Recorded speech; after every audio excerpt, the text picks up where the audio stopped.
Right breaking news చూస్తున్నాం. హైదరాబాద్లో NIA చేపట్టిన సోదాలు ముగిశాయి. విద్యానగర్లోని అడ్వకేట్ సురేష్ ఇంట్లో చేపట్టిన సోదాలు కాసేపటి క్రితం ముగిశాయి. సురేష్ బ్యాంక్ అకౌంట్లు స్టేట్మెంట్లను అధికారులు పరిశీలించారు. పలు ఆధారాలతో లాయర్ సురేష్ను అధికారులు ప్రశ్నించారు. 8 గంటల పాటు సోదాలు చేసిన ఎన్ఐఏ పలు కీలక ఆధారాలను స్వాధీనం చేసుకున్నట్లుగా తెలుస్తోంది.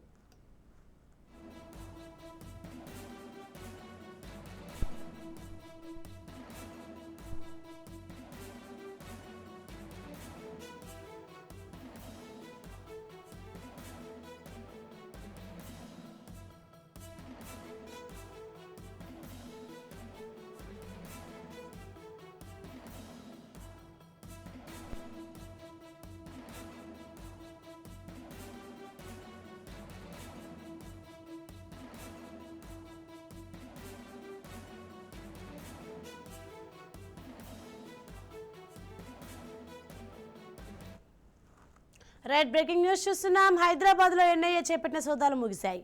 విద్యానగర్లోని అడ్వకేట్ సురేష్ ఇంట్లో చేపట్టిన సోదాలు కాసేపటి క్రితం ముగిశాయి. సురేష్ బ్యాంక్ అకౌంట్లు స్టేట్మెంట్లను అధికారులు పరిశీలించారు. పలు ఆధారాలతో లాయర్ సురేష్ను అధికారులు ప్రశ్నించారు.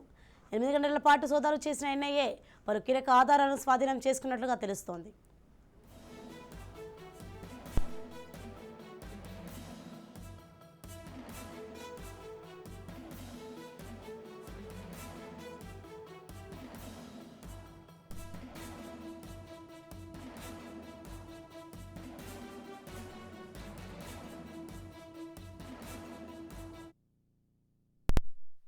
సురేష్ గారు ఆఫీసులో కలిసి ఆయనతో పాటు పనిచేస్తున్నాను.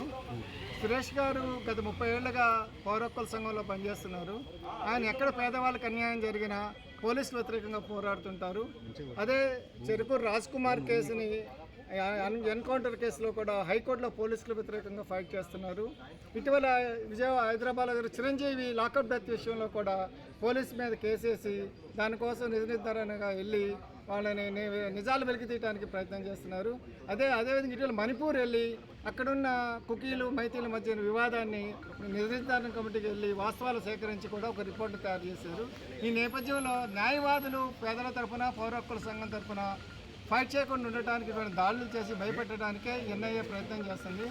అంతకన్నా చేసింది ఏమీ లేదు. ఎటువంటి నేరం ఆయన ఏం చేయలేదు. ప్రజల తరపున పోరాడితే ఆయన చేసిన తప్పు, అంతకన్నా ఏం లేదు. అంతకన్నా ఈ కేసులో ఆయన మార్నింగ్ 6:30 నుంచి కూడా ఎన్ఐఏ దాడులు జరుగుతున్నాయి.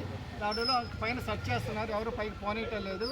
ఆయన కూడా ఎవరు మాట్లాడనీయటం లేదు. ఫోన్లో కూడా సెల్ ఫోన్ కూడా కట్టేశారు.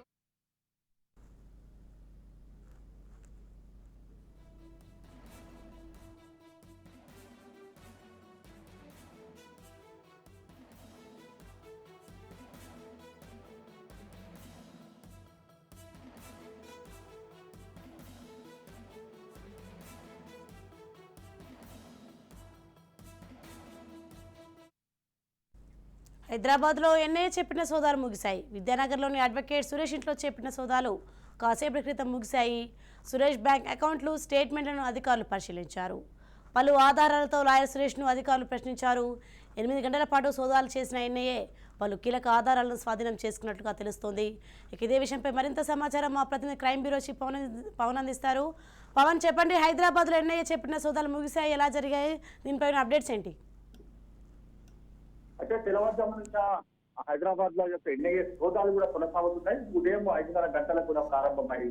ముఖ్యంగా చూస్తే విద్యానగర్ లో యొక్క సురేష్ అడ్వకేట్ లో కూడా యొక్క ఎన్ఐఏ సోదాలు నిర్వహించారు. ముఖ్యంగా చూస్తే మాత్రము ఇక్కడ బ్యాంక్ అకౌంట్స్ తో పాటు బ్యాంక్ ట్రాన్సాక్షన్స్ కావచ్చు, ఇతర సంబంధించిన డాక్యుమెంట్స్ అన్ని కూడా ఇప్పటికే ఎన్ఐఏ అధికారులు కూడా స్వాధీనం చేస్తున్నారు. ముఖ్యంగా చూస్తే మావోయిస్టులకు సంబంధించి సానుభూతి పరంగా వీరంతా కూడా పనిచేస్తున్నారని చెప్పి కూడా ప్రధానంగా ఇందులో ఎన్ఐఏ అధికారులు అభిప్రాయం వ్యక్తం చేస్తూ కూడా యొక్క సోదాలు కూడా నిర్వహించినట్టుగా మనకు తెలుస్తుంది. అయితే ముఖ్యంగా చూస్తే ఇప్పటికే ఉపా చట్టం కింద వైజాగ్ లో 80 మంది పైన కూడా కేసు నమోదైంది. దానికి సంబంధించి ఇప్పటికే హైకోర్టులో యొక్క పిటిషన్ కూడా వేశాము. అది హైకోర్టులో కేసుకు సంబంధించి నడుస్తుంది కాబట్టి ఇందులో చూస్తే మాత్రము ప్రస్తుతము ఇందులో ఇక పూర్తిగా ఎక్కడైతే దీనికి సంబంధించి ఒక న్యాయస్థానంలో తాము పూర్తిగా కోర్టులోనే పూర్తిగా తేల్చుకుంటామని చెప్పి సురేష్ న్యాయవాది చెప్పిన పరిస్థితి కూడా గమనిస్తాము. మొత్తానికి చూస్తే మాత్రము ఎన్ఐ అధికారులు మాత్రం పూర్తిగా ఇందులో దాదాపు హైదరాబాద్ 20 చోట్లకు పైగా యొక్క సోదాలు కూడా కొనసాగించారు. ఇప్పుడే కొద్దిసేపటి క్రితం కూడా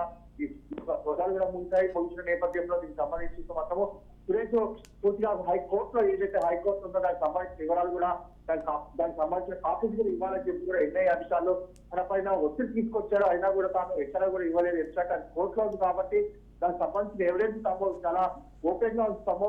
ఎందుకంటే తమ ఒక న్యాయవాది కాబట్టి ఇందులో పోరాడే సంబంధించిన పూర్తిగా కోర్టులోనే చూసుకుంటామనేది మాత్రం ప్రధానంగా సంబంధించి చెప్పిన పరిస్థితి కూడా కనిపిస్తుంది. Right, thank you Pawan.